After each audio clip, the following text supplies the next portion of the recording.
Hi hello friends, ನಮಸ್ಕಾರ. ನೀವು ನೋಡ್ತಾ ಇರೋದು ಪೃಥ್ವಿರಾಜ್ ಯೂಟ್ಯೂಬ್ ಚಾನಲ್. ಫಸ್ಟ್ ನಮ್ಮ ಚಾನಲ್ ಎಲ್ಲರೂ ಸ್ವಾಗತ ಸುಸ್ವಾಗತ. ಒಂದು ಹೊಸ ಉದ್ಯೋಗ ಮಾಹಿತಿ ಬಂದಿದೆ. ಕರ್ನಾಟಕ ಸರ್ಕಾರದ ಅರಣ್ಯ ಇಲಾಖೆಯಲ್ಲಿ ಹೊಸ ನೇಮಕಾತಿ ಆರಂಭವಾಗಿದೆ. ಇಲ್ಲಿ ಅರಣ್ಯ ವೀಕ್ಷಕ ಹುದ್ದೆ ಕರೆದಿದ್ದಾರೆ. ಸುಮಾರು 750 ಹುದ್ದೆ ಖಾಲಿವೆ. ಇಲ್ಲಿ ನೇರ ನೇಮಕಾತಿ ಮೂಲಕ ಇರತಕ್ಕಂಥ ಒಂದು ಉದ್ಯೋಗ ಆಗಿದೆ. ಯಾವುದೇ ರೀತಿ ಎಕ್ಸಾಮ್ ಇರೋದಿಲ್ಲ. SLC ಮೆರಿಟ್ ಮೇಲೆ ಇರತಕ್ಕಂಥ ಉದ್ಯೋಗವಾಗಿದೆ. ಈ ಉದ್ಯೋಗಕ್ಕೆ ಪುರುಷ ಮತ್ತು ಮಹಿಳೆಯ ಅರ್ಜಿಯನ್ನು ಸಲ್ಲಿಸಬಹುದಾಗಿದೆ. ತಮಗೆ ಈ ವಿಡಿಯೋದಲ್ಲಿ ಈ ಉದ್ಯೋಗ ಬಗ್ಗೆ ಸಂಪೂರ್ಣ ಮಾಹಿತಿ ಹೇಳ್ತೀನಿ. ವಿಡಿಯೋನ ಎಲ್ಲೂ ಸ್ಕಿಪ್ ಮಾಡದೆ ಕೊನೆ ತನಕ ನೋಡಿ. ಹಾಗೆ ಮಾಹಿತಿ ಇಷ್ಟ ಒಂದು ಲೈಕ್ ಮಾಡಿ ಮತ್ತು ಶೇರ್ ಮಾಡಿ, ನಿಮ್ಮ ಅನಿಸಿಕೆಯನ್ನು ಕಮೆಂಟ್ ಮಾಡಿ. ಹೊಸಬರು ಯಾರು ನಮ್ಮ ಚಾನಲ್ ನೋಡ್ತಾ ಇದ್ದಾರೆ ಅವ್ರು ನಮ್ಮ ಚಾನಲ್ ಸಬ್ಸ್ಕ್ರೈಬ್ ಮಾಡಿಕೊಳ್ಳಿ. ಹಾಗೆ ಪಕ್ಕದಲ್ಲಿರ್ತಕ್ಕಂಥ ಬೆಲ್ ಐಕಾನ್ ಆನ್ ಮಾಡಿಕೊಂಡ್ರೆ ನಾವು ಅಪ್ಲೋಡ್ ಮಾಡೋ ಪ್ರತಿಯೊಂದು ವಿಡಿಯೋ ತಮಗೆ ನೋಟಿಫಿಕೇಶನ್ ಆಗಿ ಬರ್ತವೆ. ಹೊಸ ಹೊಸ ಉದ್ಯೋಗ ಮಾಹಿತಿಗಳು ದೊರೆಯುತ್ತದೆ. ಇದರ ಬಗ್ಗೆ ಮಾಹಿತಿ ನೋಡಿ. ಇವಾಗ ಫ್ರೆಂಡ್ಸ್, ಇದು ಈ ರೀತಿ ಮಾಹಿತಿ ಕೊಟ್ಟಿದ್ದಾರೆ ಅವರು. ಫ್ರೆಂಡ್ಸ್, ಇದು ಕರ್ನಾಟಕ ಸರ್ಕಾರದ ಅರಣ್ಯ ಇಲಾಖೆ ನೇಮಕಾತಿ ಆಗಿದೆ. ಕರ್ನಾಟಕ ಫಾರೆಸ್ಟ್ ಡಿಪಾರ್ಟ್ಮೆಂಟ್ ನೇಮಕಾತಿ ಅಂತ ಕೊಟ್ಟಿದ್ದಾರೆ. ಇಲ್ಲಿ ಹುದ್ದೆಗಳಂತೂ ಅರಣ್ಯ ವೀಕ್ಷಕ ಹುದ್ದೆಗಳಾಗಿವೆ. ಉದ್ಯೋಗ ಸ್ಥಳ ಕರ್ನಾಟಕ ಆಗಿರುತ್ತದೆ. ಇದು ಖಾಲಿರುವ ಹುದ್ದೆಗಳು ಒಟ್ಟು 750 ಹುದ್ದೆ ಅರ್ಜಿ ಆಹ್ವಾನ ಮಾಡಿದ್ದಾರೆ.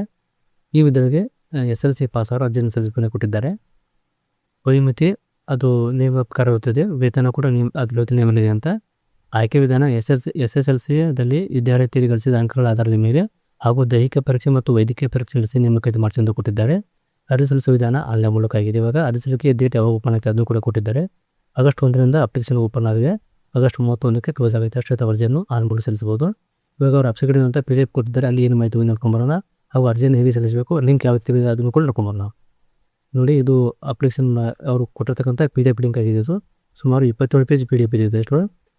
27 ಪೇಜ್ PDF ಇದೆ. ಇದು ಕರ್ನಾಟಕ ಸರ್ಕಾರ ಅಂತ ಕೊಟ್ಟಿದ್ದಾರೆ. ಪ್ರಧಾನ ಮುಖ್ಯ ಅರಣ್ಯ ಸಮಾವೇಶಿಸಲಾಗಿರುವಂಥ ಡೇಟ್ ಕೂಡ ಕೊಟ್ಟಿದ್ದಾರೆ. ನೋಟಿಸ್ಮೆಂಟ್ ಮಾಡಿದ್ದು. ಇಲ್ಲಿ ವಿಷಯ ಕರ್ನಾಟಕ ಅರಣ್ಯ ಇಲಾಖೆಯಿಂದ ವಿವಿಧ ವೃತ್ತದಲ್ಲಿ ಹಂತದಲ್ಲಿ ಖಾಲಿರುವ 750 ಉಳಿಕ ಮೂಲರಿಂದ ಹುದ್ದೆಗಳ ಭರ್ತಿಯನ್ನು ಕೊಟ್ಟಿದ್ದಾರೆ. ಇಲ್ಲಿ ವೃತ್ತವನ್ನು ಕೊಟ್ಟಿದ್ದಾರೆ. ನೋಡ್ಕೋಬೋದು. 750 ಖಾಲಿ ಹುದ್ದೆಗಳು ಪ್ಲಸ್ 25 ಬ್ಯಾಕ್ಲಾಗ್ ಅಂತ ಕೊಟ್ಟಿದ್ದಾರೆ. ಒಟ್ಟು 775 ಹುದ್ದೆ ಖಾಲಿ ಅಂತ ಕೊಟ್ಟಿದ್ದಾರೆ. ಇಲ್ಲಿ ವೃತ್ತ ಕೊಟ್ಟಿದ್ದಾರೆ. ಯಾವ ವೃತ್ತದಲ್ಲಿ ಎಷ್ಟು ಕೋರ್ಸ್ ಖಾಲಿ ಇದೆ ಅಂತ, ವೃತ್ತ ಹೆಸರು, ವಿಭಾಗ ಹೆಸರು ಮತ್ತು ಅರಣ್ಯ ವೀಕ್ಷಕರ ಹುದ್ದೆ ಸಂಖ್ಯೆ ಕೊಟ್ಟಿದ್ದಾರೆ. ಬೆಂಗಳೂರಲ್ಲಿ ಟೋಟಲಾಗಿ 15 ಕೊಟ್ಟಿದ್ದೀವಿ. 15, 12, 8 ಹುದ್ದೆ ಖಾಲಿ ಕೊಟ್ಟಿದ್ದಾರೆ. ಆಮೇಲೆ ಇಲ್ಲಿ ಕೂಡ 12 ಕೊಟ್ಟಿದ್ದಾರೆ. ಬೆಂಗಳೂರು ವೃತ್ತದಲ್ಲಿ ಅಂದರೆ ಬೆಳಗಾವಿಯಲ್ಲಿ ಟೋಟಲಾಗಿ ಬೆಂಗಳೂರಲ್ಲಿ 70 ಹುದ್ದೆ ಖಾಲಿವೆ. ಬೆಳಗಾವಿಯಲ್ಲಿ 42 ಹುದ್ದೆ ಖಾಲಿವೆ. ಇಲ್ಲಿ ಅರಣ್ಯ ವಲಯದ ಹೆಸರು ಕೊಟ್ಟಿದ್ದಾರೆ. ಅಲ್ಲಿ ತಂದು ನೋಡ್ಕೋಬೋದು. ಇಲ್ಲಿ ಎಷ್ಟು ಕೋಸ್ಟ್ ಅಂತ ಖಾಲಿ ಕೊಟ್ಟಿದ್ದಾರೆ. ಅದೇ ರೀತಿ ಬಳ್ಳಾರಿಯಲ್ಲಿ ಒಟ್ಟು 17 ಹುದ್ದೆ ಖಾಲಿವೆ. ಟೋಟಲಾಗಿ ಇಲ್ಲಿ 46 ಕೊಟ್ಟಿದ್ದಾರೆ. ಆಮೇಲೆ ಚಾಮರಾಜನಗರದಲ್ಲಿ ಒಟ್ಟು ಅಲ್ಲಿರ್ತಕ್ಕಂಥ ಹುದ್ದೆಗಳು 169 ಆಗಿವೆ. ಆಮೇಲೆ ಚಿಕ್ಕಮಗಳೂರಲ್ಲಿ 56 ಹುದ್ದೆ ಖಾಲಿವೆ. ಧಾರವಾಡದಲ್ಲಿ 12 ಹುದ್ದೆ ಖಾಲಿವೆ. ಧಾರವಾಡದಲ್ಲಿ ಅದೇ ರೀತಿ ಹಾಸನದಲ್ಲಿ ಕೂಡ ಕೊಟ್ಟಿದ್ದಾರೆ. ಹಾಸನದಲ್ಲಿ ಒಟ್ಟು 30 ಹುದ್ದೆ ಖಾಲಿವೆ. ಕೆನರಾದಲ್ಲಿ 60 ಹುದ್ದೆ ಖಾಲಿವೆ ಅಂತ ಕೊಟ್ಟಿದ್ದಾರೆ. ಆಮೇಲೆ ಕೊಡಗುದಲ್ಲಿ 32 ಹುದ್ದೆ ಖಾಲಿವೆ. ಕಲಬುರಗಿಯಲ್ಲಿ 4 ಹುದ್ದೆ ಕೊಟ್ಟಿದ್ದಾರೆ. ಆಮೇಲೆ ಮಂಗಳೂರಲ್ಲಿ 54 ಹುದ್ದೆ ಖಾಲಿವೆ. ಮೈಸೂರಲ್ಲಿ 120 ಹುದ್ದೆ ಖಾಲಿವೆ. ಅದೇ ರೀತಿ ಶಿವಮೊಗ್ಗದಲ್ಲಿ ಒಟ್ಟು 38 ಹುದ್ದೆ ಕೊಟ್ಟಿದ್ದಾರೆ. ಅದನ್ನು ನೋಡ್ಕೋಬೋದು. ಒಟ್ಟು 13 ವೃತ್ತಗಳಲ್ಲಿ 700 ಹುದ್ದೆ ಖಾಲಿವೆ ಪ್ಲಸ್ 50 ಹುದ್ದೆ ಖಾಲಿವೆ ಕೊಟ್ಟಿದ್ದಾರೆ. HK ನಾನ್ HK ಕೂಡ ಕೊಟ್ಟಿದ್ದಾರೆ. ಇನ್ನು ಮುಂದುವರಿದು ಕೊಟ್ಟಿದ್ದಾರೆ. ಇಲ್ಲಿ ಎಷ್ಟು ಖಾಲಿ ಹೋಗುತ್ತೆ ಅದನ್ನು ಕೂಡ ಚೆಕ್ ನೋಡ್ಕೋಬಹುದು. ಇಲ್ಲಿ ಅವರು ವೃತ್ತವಾರು 310 ಅರಣ್ಯ ವೀಕ್ಷಕರ ವೃಂದದಲ್ಲಿ ಅರ್ಹ ಅಭ್ಯರ್ಥಿಗಳಿಂದ ಕೊರತೆಯಿಂದ ಬಾಕಿ ಇರೋದು ಕೊಟ್ಟಿದ್ದು PDF ಕೊಟ್ಟಿದ್ದಾರೆ. ಇಲ್ಲಿ 27 ಹುದ್ದೆ ಕೊಟ್ಟಿದ್ದಾರೆ. ಇನ್ನು ಮುಖ್ಯ ಅರಣ್ಯ ಸಂರಕ್ಷಣಾಧಿಕಾರಿ ಹುದ್ದೆಗಳು ಇಲ್ಲಿ ಯೋಜನೆ ಕೊಟ್ಟಿದ್ದಾರೆ. ದಿನಾಂಕ ಕೊಟ್ಟಿದ್ದಾರೆ. ಇಲ್ಲಿ ನೋಡಿ ಇಂಪಾರ್ಟೆಂಟ್ ಆಗಿದೆ. ಅಧಿಸೂಚನೆ ವಿಧಾನ ಕೊಟ್ಟಿದ್ದಾರೆ. ಮೊದಲನೇದಾಗಿ ನೇರ ನೇಮಕಾತಿ ಅಧಿಸೂಚನೆಯನ್ನು ಕರ್ನಾಟಕ ಅರಣ್ಯ ಇಲಾಖೆ ಅಧಿಕೃತ ವೆಬ್ಸೈಟ್ ಅಂತ aranya.gov.in ಮುಖಪುಟ ಕೆಳಭಾಗದಲ್ಲಿರುವ ನೇಮಕಾತಿ ಮೂಲಕ ಅಲ್ಲಿಂದ ಓಪನ್ ಮಾಡಿ ಆನ್ಲೈನ್ ಮೂಲಕ ಅನುಸರಿಸಬಹುದು ಕೊಟ್ಟಿದ್ದಾರೆ. ಭರ್ತಿ ಮಾಡುವ ಮೊದಲು ಅದನ್ನು ಅಪ್ಲೈ ಮಾಡೋದಕ್ಕೆ ಮುಂಚೆ ಕರೆಕ್ಟಾಗಿ ನೋಟಿಫಿಕೇಶನ್ ಓದ್ಕೊಂಡು ಅಪ್ಲೈ ಮಾಡಿ ಅಂತ ಕೊಟ್ಟಿದ್ದಾರೆ. ಇಲ್ಲಿ ಅಭ್ಯರ್ಥಿಯು ತನ್ನ ಸ್ವಂತ ಆಧಾರ್ ಕಾರ್ಡ್ ಇಡಬೇಕಂತ ಕೊಟ್ಟಿದ್ದಾರೆ. ಮಾತ್ರ ಆನ್ಲೈನ್ ಮೂಲಕ ಸಲ್ಲಿಸುವ ಸಂದರ್ಭದಲ್ಲಿ ಬಯಸ್ತಕ್ಕದ್ದು, ಒಂದು ವೇಳೆ ಅಭ್ಯರ್ಥಿ ಬೇರೆಯವರ ಆಧಾರ್ ಕಾರ್ಡ್ ಬಳಸಿ ಸಲ್ಲಿಸುವ ನೇಮಕಾತಿ ಪ್ರಕ್ರಿಯೆ ಹಂತದಲ್ಲಿ ಕಂಡುಬಂದ ಅಂತರ್ಜನ ತಿರಸ್ಕರಿಸಂತ ಕೊಟ್ಟಿದ್ದಾರೆ. ಇನ್ನು ಜನ್ಮ ದಿನಾಂಕವಾಗಿ ದೃಢೀಕರಣ ಪ್ರಮಾಣ ಪತ್ರ, ಶೈಕ್ಷಣಿಕ ವಿದ್ಯಾರ್ಥಿ ಸಾಲ ಪ್ರಮಾಣ ಪತ್ರ, ಜಾತಿ ಮತ್ತು ಆದಾಯ ಪ್ರಮಾಣ, ಕನ್ನಡ ಮಾಧ್ಯಮ, ಗ್ರಾಮೀಣ ಎಲ್ಲ ಬೇಕಂತ ಕೊಟ್ಟಿದ್ದಾರೆ. ಅದರ ಮೂಲಕ ಅಪ್ಲೈ ಮಾಡಬಹುದು.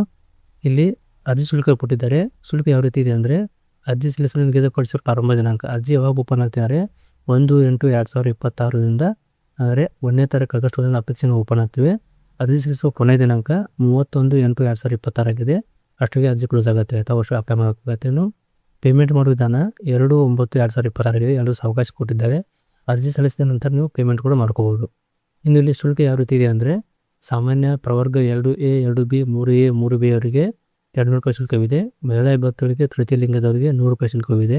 ಆಮೇಲೆ ಪರಿಶಿಷ್ಟ ಜಾತಿ ಪರಿಶಿಷ್ಟ ಪಂಗಡಕ್ಕೆ 1ಕ್ಕೆ ಸೇರಿದವರಿಗೆ 100 ರೂಪಾಯಿ ಶುಲ್ಕವಿದೆ. ಮಹಿಳಾ ಅಭ್ಯರ್ಥಿಗಳಿಗೆ 50 ರೂಪಾಯಿ ಇದೆ. ಇನ್ನು ಸರ್ಕಾರ ಸುತ್ತಲ ಸಂಖ್ಯೆ 28/12/16 ಅಂಗವಿಕಲ ಅಭ್ಯರ್ಥಿಗಳ ಶುಲ್ಕ ಹ್ಯಾಂಡಿಕ್ಯಾಪ್ ಇದ್ದರೂ ಕೂಡ ಅರ್ಜಿಯನ್ನು ಸಲ್ಲಿಸಬಹುದಾಗಿದೆ.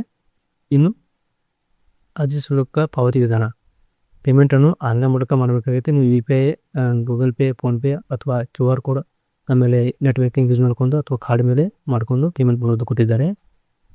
ಶುಲ್ಕವನ್ನು ಅರ್ಜಿ ಪಡಿಸಿ ನಿಗದಿತ ದಿನಾಂಕದಲ್ಲಿ ಸಲ್ಲಿಸಬೇಕಂತ ಕೊಟ್ಟಿದ್ದಾರೆ. ಅದೇ ಡೇಟ್ಗೆ ಅಪ್ಲೈ ಸಲ್ಲಿಸಬೇಕಾಗುತ್ತೆ ಪೇಮೆಂಟ್. ನಂತರ ಅದು ಅಪ್ಲಿಕೇಬಲ್ ಆಗಲ್ಲ. ಇನ್ನು ಸದರಿ ಚಿಹ್ನೆಗಳನ್ನು state bank of India, Canara bank, union bank India ಅಥವಾ ಸೆಂಟ್ರಲ್ ಬ್ಯಾಂಕ್ ಯಾವುದೇ ಶಾಖೆಯಲ್ಲಿ ಸಲ್ಲಿಸಿ ಶುಲ್ಕ ಪಾವತಿಯನ್ನು ಮಾಡಬಹುದು.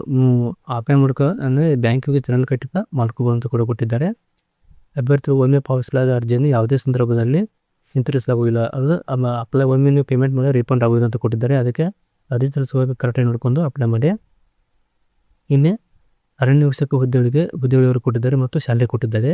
ಈ ಹುದ್ದೆಗೆ ವೇತನ ಶ್ರೇಣಿ 27,500ರಿಂದ 46,670 ರೂಪಾಯಿ ಪರ್ ಮಂತ್ ಇರೋಕ್ಕೆ ಇಲ್ಲಿ ಹುದ್ದೆಗಳ ವಿಭಾಗ ವರ್ಗೀಕರಣ ಕೊಟ್ಟಿದ್ದಾರೆ.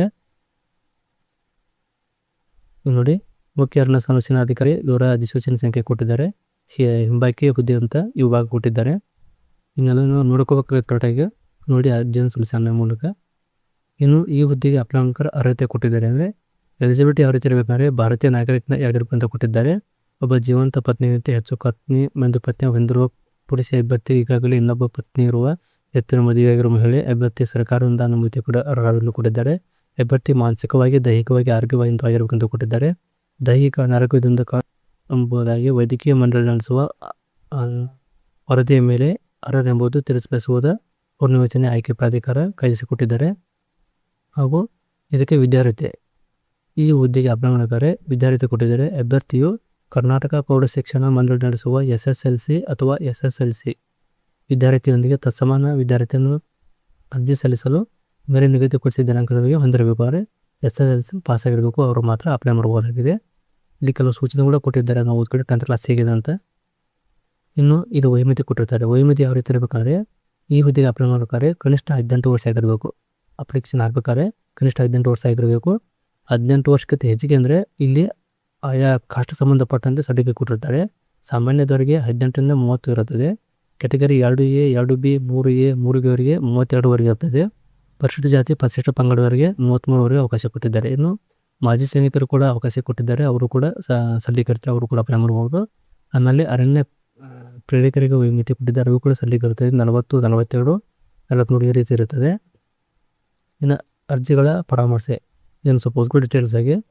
ನೇಮಕಾತಿ ಮತ್ತು ಆಯ್ಕೆ ವಿಧಾನ, ಇದು ಇಂಪಾರ್ಟೆಂಟ್ ಆಗಿದೆ. ನೇಮಕಾತಿ ಯಾವ ರೀತಿ ಇರುತ್ತೆ ಅಂದರೆ, ಆನ್ಲೈನ್ ಮೂಲಕ ಅರ್ಜಿ ಸಲ್ಲಿಸಿದ ನಂತರ ಸ್ವೀಕೃತವಾದ ಅರ್ಜಿಗಳನ್ನು ಅಭ್ಯರ್ಥಿಗಳು ಭರ್ತಿ ಮಾಡಿರುವ ಮಾಹಿತಿ ವಿವರಗಳ ಆಧಾರದ ಮೇಲೆ ಆಯ್ಕೆ ಪ್ರಾಧಿಕಾರವು SSLC ಅಥವಾ SSLCಯ ವಿದ್ಯಾರ್ಥಿಯ ತತ್ಸಮಾನ ವಿದ್ಯಾರ್ಥಿಯಲ್ಲಿ ಗಳಿಸಿದ ಅಂಕಗಳ ಆಧಾರದ ಮೇಲೆ, ನೀವು SSLC ಮಾರ್ಕ್ಸ್ ಎಷ್ಟು ಇದಿರ್ಸಲ್ಲ ಅದ್ಮೇಲೆ 1:20 ಹುದ್ದೆ ಅಭ್ಯರ್ಥಿಗೆ ಅನುಪಾತದಲ್ಲಿ ಶಾರೀರಿಕ ಮಾನದಂಡಗಳ ಪರೀಕ್ಷೆ, ಫಿಸಿಕಲ್ ಸ್ಟ್ಯಾಂಡರ್ಡ್ಸ್ ಪರೀಕ್ಷೆ ಇರುತ್ತದೆ. ಆಮೇಲೆ ತಾಲೂಕಿನ ಪರೀಕ್ಷೆ ಮತ್ತು ದೈಹಿಕ ಪರೀಕ್ಷೆ ನೋಡಿಕೊಂಡು ಅದು ವೆರಿಫೈ ಮಾಡ್ಕೊಂಡವರು ಅದರ ಮೇಲೆ ನೇಮಕಾತಿ ಕೊಟ್ಟಿದ್ದಾರೆ. ಯಾವುದೇ ರೀತಿ ಎಕ್ಸಾಮ್ ಇರೋದಿಲ್ಲ. ಇಲ್ಲಿ ನೀವು ವೆಬ್ಸೈಟ್ ಕೂಡ ಚೆಕ್ ಮಾಡ್ಕೋಬೋದು ಅಂತ. ಇನ್ನು ಶಾರೀರಿಕ ಮಾನದಂಡ, ಫಿಸಿಕಲ್ ಟೆಸ್ಟ್ ಯಾವ ರೀತಿ ಇರ್ತಾರೆ ಇಲ್ಲಿ ನೋಡಿ, ಈ ರೀತಿ ಕೊಟ್ಟಿದ್ದಾರೆ.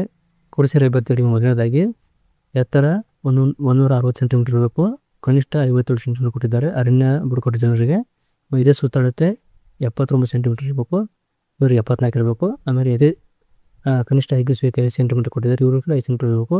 ಇನ್ನು ಮಹಿಳೆಯರಿಗೆ ಎತ್ತರ 150 ಸೆಂಟಿಮೀಟರ್ ಇರಬೇಕು, ತೂಕ 40 kg ಇರಬೇಕು, ಇವ್ರಿಗೆ ಕೂಡ 45 32 ಈ ರೀತಿ ಕೊಟ್ಟಿರ್ತಾರೆ. ಇನ್ನು ಕೆಳಕಂಡ ದೈಹಿಕ ನ್ಯೂನತೆಗಳನ್ನು ಹೊಂದಿರುವ ಅಭ್ಯರ್ಥಿಗಳು ಅನರ್ಹರಾಗಿರುತ್ತೆ. ಇದಕ್ಕೆ ಇದು ಯಾವುದಿದೆ ಅವರು ಅಪ್ಲಿಕೇಬಲ್ ಆಗೋದಿರುತ್ತೆ, ಕೊಟ್ಟಿರೋರಿಗೆ ಅಪ್ಲೈ ಮಾಡಕ್ಕೆ ಬರೋದಿಲ್ಲ. ಇಲ್ಲಿ ದೃಷ್ಟಿ ಬಾಂಧವ್ಯಕ್ಕೆ ಕೊಟ್ಟಿದ್ದಾರೆ, ರನ್ನಿಂಗ್ ಕೊಟ್ಟಿದ್ದಾರೆ. ಎಷ್ಟು ಅಂತ 6 ಮೀಟರು 6 9 ಮೀಟರು ಅದೇ ರೀತಿ ದೃಷ್ಟಿಗೆ ಕೊಟ್ಟಿರ್ತಾರೆ. ಆಮೇಲೆ ವಿವರಗಳು, ದೀಪ ಮತ್ತು ಅಭ್ಯರ್ಥಿ ನಡುವೆ ಅಂತರ 16 ಅಡಿ, ಉನ್ನತ ದರ್ಜೆಯ ಕಡಿಮೆ ದರ್ಜೆ ಕೊಟ್ಟಿದ್ದಾರೆ. ಇನ್ನು ಶ್ರವಣ ಪರೀಕ್ಷೆ ಯಾರಿಗೂ ಕೊಟ್ಟಿದ್ದಾರೆ. ಆಮೇಲೆ ದೈಹಿಕ ತಾಳಿಕೆ ಪರೀಕ್ಷೆ, ಇಲ್ಲಿ ರನ್ನಿಂಗ್ ವೇಗ್ ಕೊಟ್ಟಿದ್ದಾರೆ. ಪುರುಷರಿಗೆ 16 ಮೀಟರ್ ಓಟ ಇರಬೇಕು, 7 ನಿಮಿಷದೊಳಗೆ ಪೂರ್ಣಗೊಳಿಸಬೇಕಂತ ಕೊಟ್ಟಿದ್ದಾರೆ. ಮಹಿಳೆಯರಿಗೆ 1000 ಮೀಟರ್ ಇರ್ತದೆ, 6 ನಿಮಿಷದೊಳಗೆ ಮುಗಿಸ್ಬೇಕು ಅವರು ರನ್ನಿಂಗು. ಇದಾದರೆ ಪಾಸ್ ಆದಂಗೆ ಆಗುತ್ತೆ. ಆಮೇಲೆ ದೈಹಿಕ ಸಹಿಷ್ಣುತೆ ಪರೀಕ್ಷೆ ಫಿಸಿಕಲ್ ಎಫಿಷಿಯನ್ಸಿ ಟೆಸ್ಟ್ 100 ಮೀಟರ್ ಓಟ ಇರುತ್ತೆ. ಇದು ಕ್ರೀಡಾ ಚಟುವಟಿಕೆ ಕೊಟ್ಟಿದ್ದಾರೆ 15 ಸೆಕೆಂಡಲ್ಲಿ ಹಾಗೂ 1.18 ಉಂಟು ಮಹಿಳಾ ಮತ್ತು ಮಾಜಿ ಸೈನಿಕರಿಗಿತ್ತು. ಎತ್ತರ ಜಿಗಿತ 1.20 ಮೀಟರ್ ಇರ್ತದೆ, ಇವರಿಗೆ 90 ಮೀಟರ್ ಇರ್ತದೆ. ಆಮೇಲೆ ಉದ್ದ ಜಿಗಿತ 3.80 ಮೀಟರ್, ಇವು 2.50 ಮೀಟರ್ ಇರ್ತದೆ. ಶಾರ್ಟ್ಪುಟ್ 5.60 ಮೀಟರ್ ಇರ್ತದೆ, 7.76 ಮೀಟರ್ ಇರ್ತದೆ. 800 ಮೀಟರ್ ಓಟ 2 ನಿಮಿಷ 50 ಸೆಕೆಂಡ್ ಕೊಟ್ಟಿರ್ತಾರೆ. 200 ಮೀಟರ್ ಓಟ ಇದಕ್ಕೆ 40 ಸೆಕೆಂಡ್ ಅಷ್ಟು ಕೊಟ್ಟಿರ್ತಾರೆ. ಬೇಕಾರೆ ಈ ರೀತಿ ಫಿಸಿಕಲ್ ಮೆಡಿಕಲ್ ಇರ್ತದೆ. ಪ್ರಿಪೇರ್ ಆಗೋರು ಈ ರೀತಿ ನೈಟಾಗಲಿ ಪ್ರಿಪೇರ್ ಆಗಿ. ಆಮೇಲೆ ಟಿಪ್ಪಣಿ ಅಂತ ಕೊಟ್ಟಿದ್ದಾರೆ, ಪುರುಷ ಅಭ್ಯರ್ಥಿಗೆ ಅನ್ವಯ ಆಗುವ ಮೇಲ್ಕಂಡ ದೈಹಿಕ ತಾಳ್ವಿಕೆ ಹಾಗೂ ದೈಹಿಕ ಸಮರ್ಥಕ ಪರೀಕ್ಷೆಗಳನ್ನು ಪುರುಷ ತೃತೀಯ ಲಿಂಗ ಅಥವಾ ಅಭ್ಯರ್ಥಿಗಳಿಗೆ ಹಾಗೂ ಮಹಿಳಾ ಅಭ್ಯರ್ಥಿಗಳಿಗೆ ಅನ್ವಯ ಆಗುವ ಮೇಲ್ಕಂಡ ಎಲ್ಲ ದೈಹಿಕ ತಾಳ್ವಿಕೆಗೂ ದೈಹಿಕ ಸಮರ್ಥೆಗೊಳಗೊಂಡ ಮಹಿಳಾ ತೃತೀಯ ಲಿಂಗ ಅಭ್ಯರ್ಥಿಗಳು ಅನುಷ್ಠಾಕತೆ ಕೊಟ್ಟಿದ್ದಾರೆ. ಕೆಲವು ಮಾಡಲೇ ಕೊಟ್ಟಿದ್ದಾರೆ, ಇದನ್ನು ಓದ್ಕೊಳ್ಳಿ. ಇನ್ನು ಡಾಕ್ಯುಮೆಂಟ್ ಕೊಟ್ಟಿದ್ದಾರೆ ಇಲ್ಲಿ Aadhaar card, passport size photo, driving licence, PAN card, ಯಾರೊಂದು ಸರ್ಟಿಫಿಕೇಟು, ಆಮೇಲೆ ಸಾರ್ವಜನಿಕ ಬ್ಯಾಂಕ್ ಕಚೇರಿ ಭಾವಚಿತ್ರ, ಆಮೇಲೆ ಭಾವಚಿತ್ರ ಸಮೇತ ಜಾತಿ ಮತ್ತು ಆದಾಯ ಪ್ರಮಾಣ ಪತ್ರ, ಮಾಜಿ ಸೈನಿಕರಿಗೆ ಪಿಂಚಣಿ ಪುಸ್ತಕ, ಪಿಂಚಣಿ ಮಂಜೂರಾತಿ, ಇನ್ನು ಈ ರೀತಿ ಎಲ್ಲ ಡಾಕ್ಯುಮೆಂಟ್ ಬೇಕಂತ ಕೊಟ್ಟಿದ್ದಾರೆ.